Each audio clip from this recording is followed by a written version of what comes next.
Coucou, salut, c'est encore moi, ton frère, l'abbé Luc Lambert. Aujourd'hui, je voudrais te parler du secret de Dubaï. Qu'est-ce qui fait que ces princes des Émirats arabes méritent leur couronne et qu'ils soient véritablement des rois? Parce que justement, ils ont fait émerger leur peuple. Ils sont partis du désert pour que des gratte-ciels sortent, que des autoroutes sortent.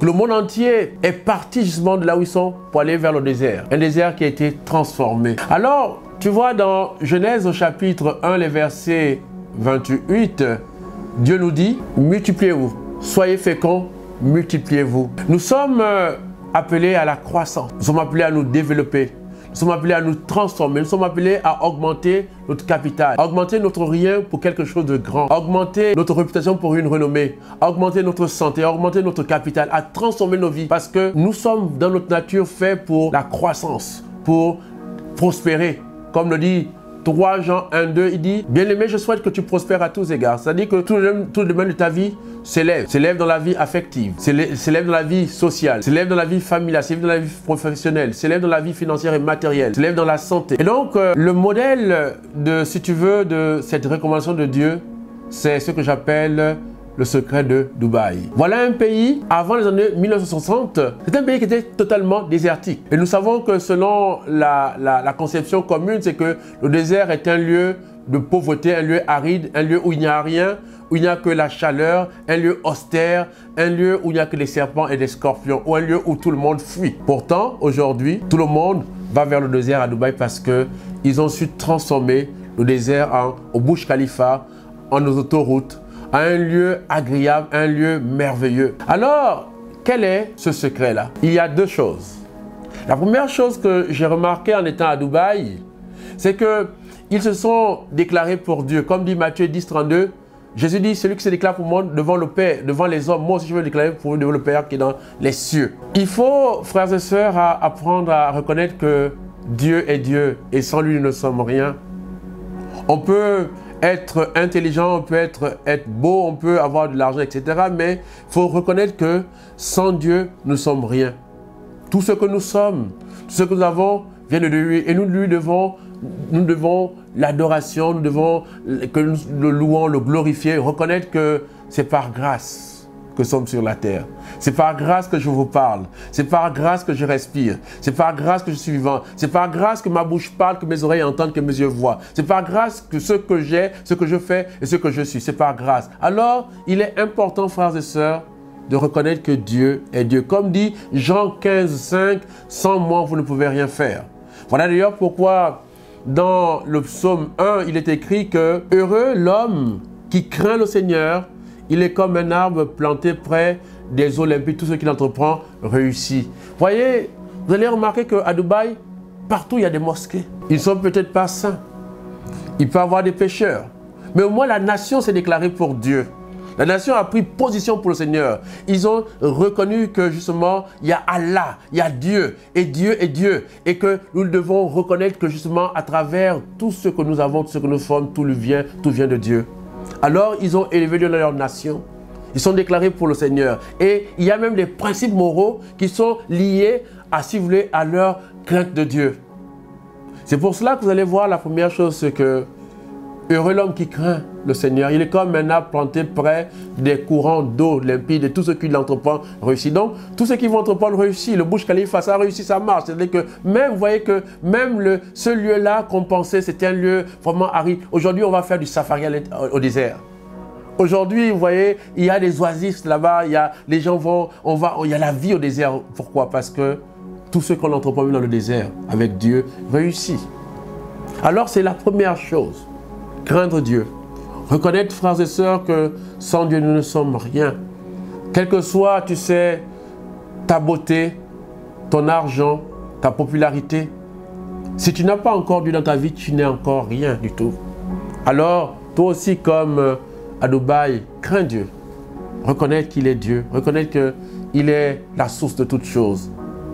Deuxième chose que je remarque à Dubaï, c'est que, vous voyez, souvent, lorsque les gens sont confrontés à des épreuves, à des situations ou à des climats austères, d'accord, à des difficultés, à des blocages, en général, ils se découragent facilement. Ils estiment que les épreuves, en fait, sont des lieux des échecs, des lieux de découragement. Alors que non.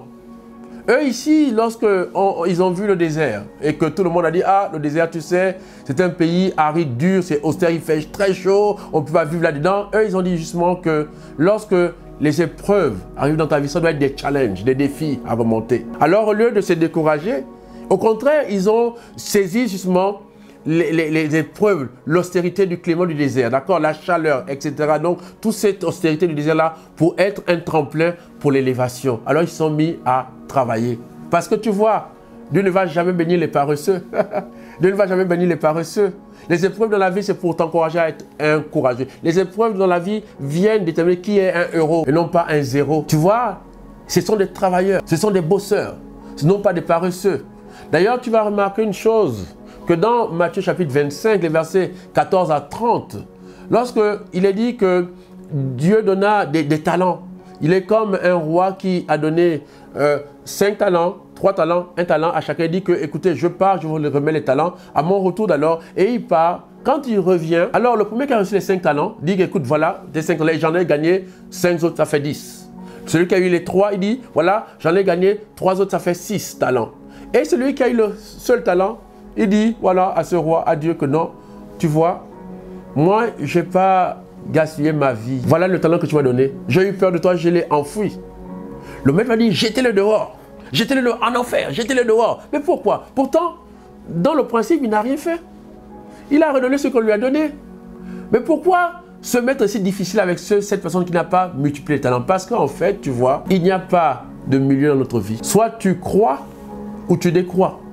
Soit tu te développes, tu te multiplies d'accord, tu prospères d'accord, soit tu tournes en rond, tu t'assèches et tu meurs. Et là, tu vois, voilà, en général, les gens qui tournent en rond leur vie, les gens qui sont asséchés d'accord, les gens qui dépérissent parce qu'ils sont paresseux. Tu vois ce paresseux-là. C'est pour ça que tu dis que Dieu ne bénit jamais des paresseux. Tu peux craindre Dieu, mais si tu n'as pas quelqu'un qui investit le temps, quelqu'un qui se lève tôt, quelqu'un qui bosse jour et nuit, alors tu verras que alors Dieu ne te bénira pas aussi parce que la crainte de Dieu, oui, tu vas réussir, mais tu vas réussir avec l'effort, avec le travail. Voilà le secret de Dubaï. La crainte de Dieu et le travail dur, bosser, investir. Ne pas se décourager devant les épreuves.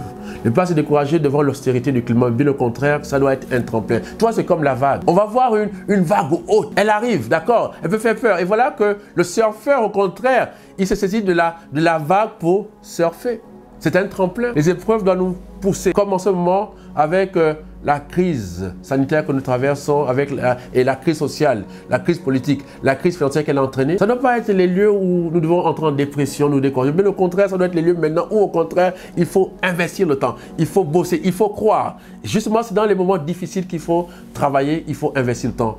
Alors, si tu as écouté mon message, je t'invite toi aussi comme ceux de Dubaï, ces princes, ces rois, véritables rois, parce qu'ils craignent Dieu et parce qu'ils sont des bosseurs. Alors toi aussi, je t'invite aussi maintenant, ouvre ta famille, ouvre ton pays, ouvre ton cœur à Dieu. Crains Dieu et sois un bosseur, sois un travailleur, sois quelqu'un qui ne se décourage pas devant les épreuves, bien au contraire, qui saisit les épreuves, les difficultés de la vie pour se challenger, pour monter plus haut. Alors, si tu l'as compris, je sais que le succès est devant toi et que tu réussiras, quelles que soient les raisons. Sois béni. Amen, amen, amen.